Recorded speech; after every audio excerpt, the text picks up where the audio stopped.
In the kingdom of Zendara, where the crimson river split the land like a scar across bronze skin, there lived 3 souls whose fates were woven together by the hands of destiny, but threaded at different times, like beads on a string that never quite aligned.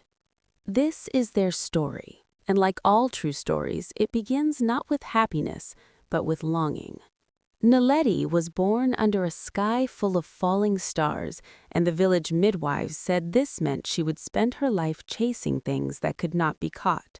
Her father, a cloth dyer whose hands were permanently stained purple from indigo, laughed at such superstitions, but her mother, who understood the language of omens, said nothing, only held her daughter closer and whispered prayers to ancestors she hoped were listening. Naledi grew into a woman who painted, not the ceremonial paintings that adorned the chief's walls or the practical decorations on clay pots.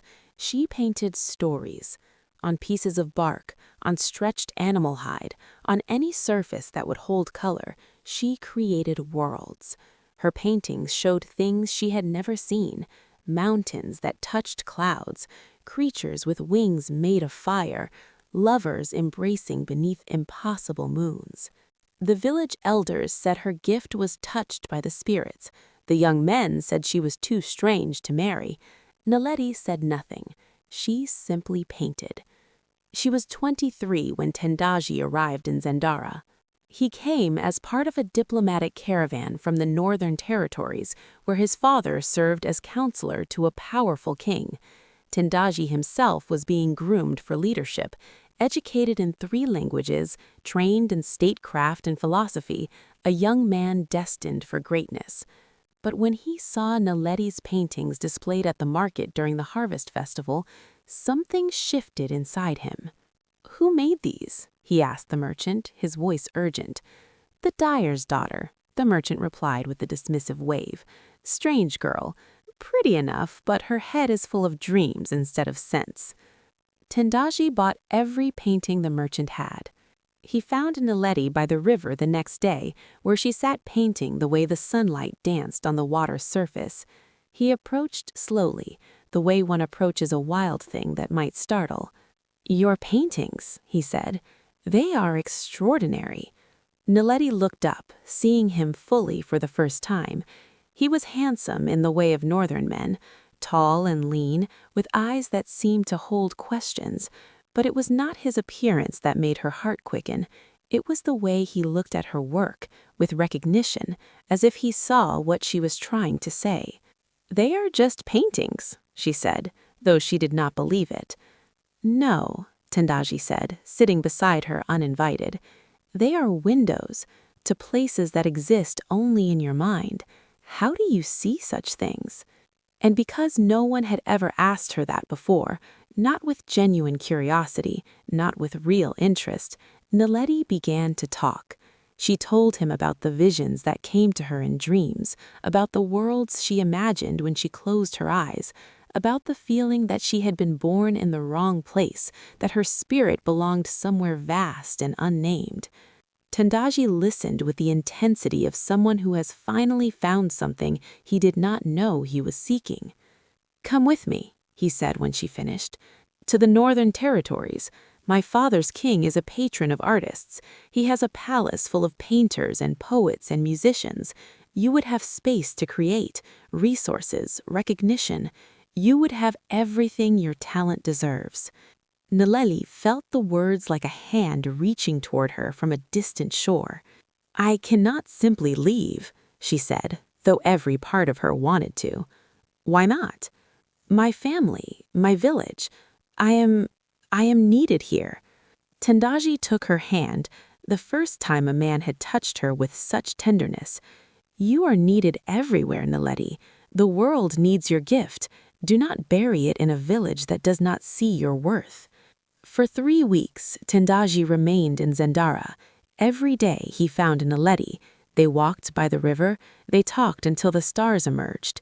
He told her about the north, about libraries that held thousands of scrolls, about festivals where artists from a dozen kingdoms gathered, about a world so much larger than the one she knew.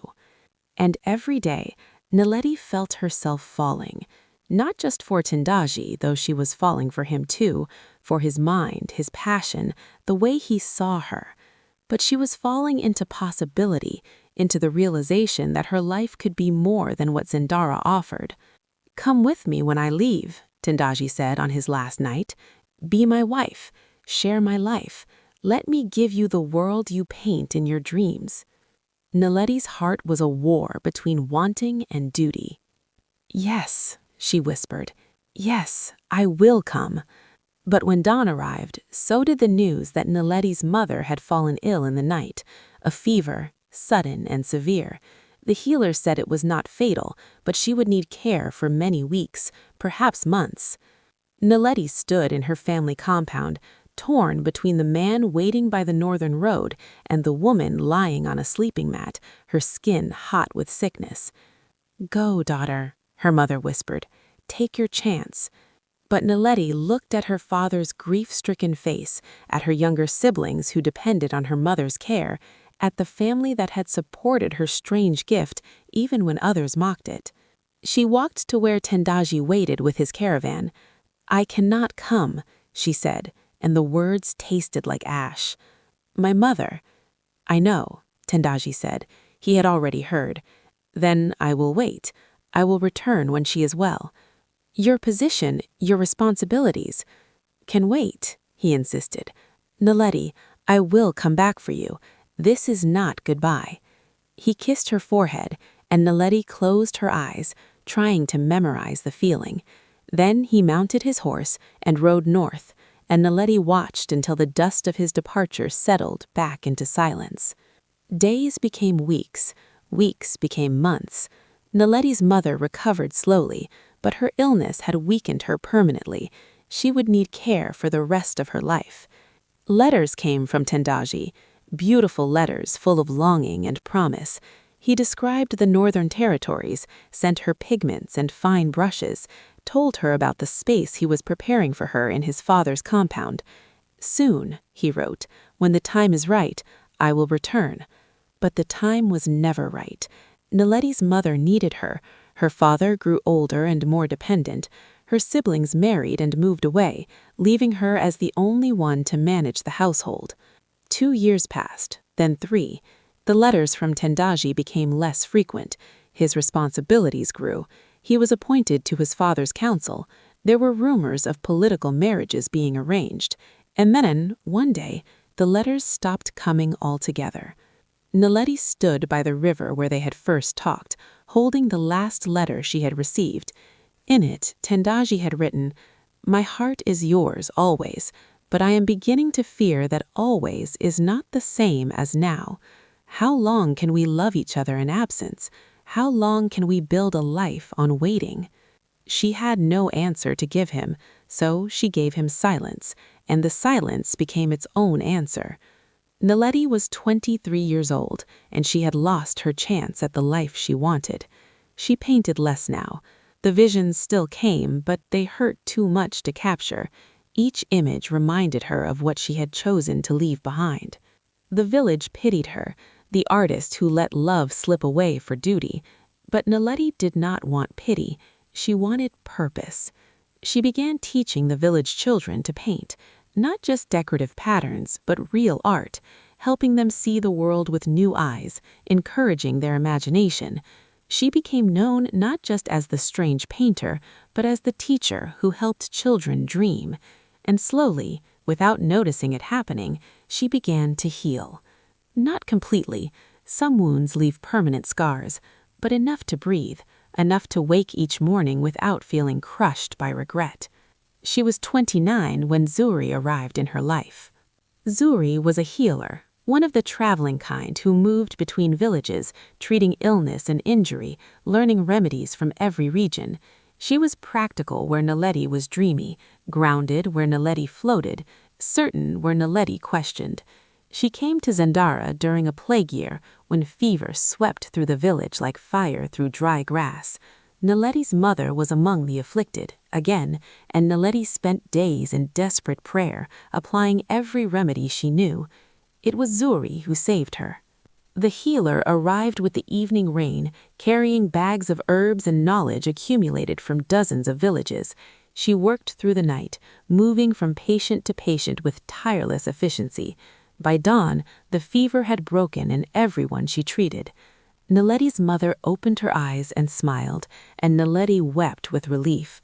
"Thank you," she said to Zuri when she finally emerged from her mother's room. "I thought I would lose her." Zuri studied her with eyes that seemed to see more than what was visible. "You are exhausted. When did you last sleep?"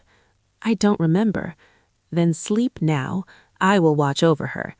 It was a command, not an offer, and Naledi was too tired to argue. She slept for 12 hours, and when she woke, she found Zuri sitting with her mother, telling her stories of the places she had traveled.